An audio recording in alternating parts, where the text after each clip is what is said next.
Hey there YouTube. Today we're going to check out this year's version of Belleflower Brewing's triple IPA called Heart Trail Autumn.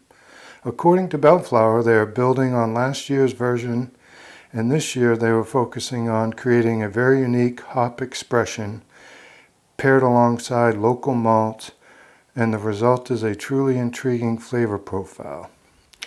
Woodsy aromas and flavors mingle with citrus and stone fruit character.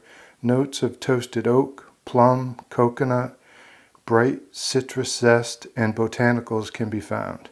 The rye malt makes itself apparent in the aftertaste, alongside a slight heat that hints at Heart Trail Autumn's imperial strength.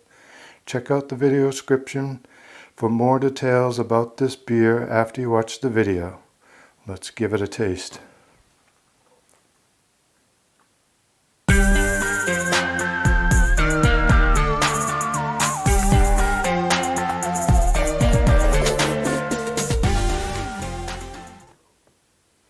Belleflower Brewing opened its Portland tasting room in March of 2021. They're newer to the market, but their brewers have lots of experience. I've tried many of their beers. I've tried Barn Hex, Folk Magic, Heart Trail Winter, and others. All very good beers. But let's give this one a try. So again, this is a triple IPA. It weighs in at 10% ABV, so this is a hefty one. So if you are not an IPA fan, right up front, this is not going to be the beer for you, I can imagine. It's a triple IPA, so very hazy. I'm not seeing any sediment, which is, I mean, it happens, but I prefer tasting without that in there. So not a huge head, but that's all right, to be expected. A little bit sweet on the nose. Again, these high ABV triple IPAs are going to be like that. Yeah, smells really, really good. I'm really looking forward to tasting it. So the colors, you know, about what you'd expect for the beer. Very good aroma, but there isn't any one note that's jumping out at me. Nothing really. It's not like super grapefruity. I definitely am getting citrus, but not any particular, you know, it's not orange, it's not grapefruit, just citrusy sort of altogether, which is they reference a bright citrus zest, so it's certainly coming through on the nose. But let's go ahead and give it a taste.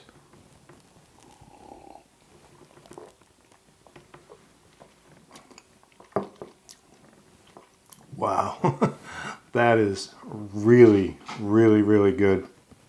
As soon as I drank it, it reminded me a little bit of Lone Pine's OJ.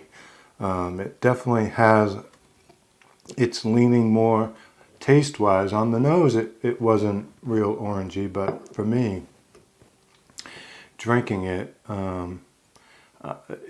it's reminding me of an orangey flavor.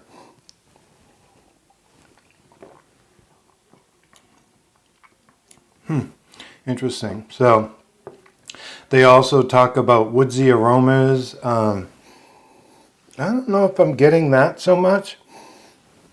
They talk about the rye malts and the aftertaste. So the aftertaste is not super bitter, which I think can be to its benefit to some people who are iffy about IPAs. Because this doesn't sort of leave you with that real bitter hop flavor. A little bit sweet from that malt. Just sits there on the back of the tongue. So, you know, kudos for them to making it sort of approachable maybe for some that aren't super into the bitterness at the end there.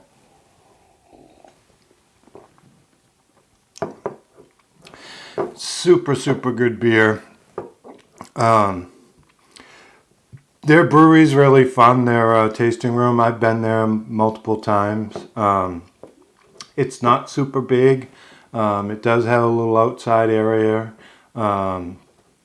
They always have 8, 10, 12 beers on tap. It's a lot. It's a good selection, and most of their beer is available to go that they brew. And I know, like, where I get my beer locally, I see their beers being distributed, so it feels like it's pretty widely available. I'm telling you, if you're an IPA fan, particularly the ones that start the doubles and the triples, if you're, you know, those really sort of hefty ones, again, this is a 10%.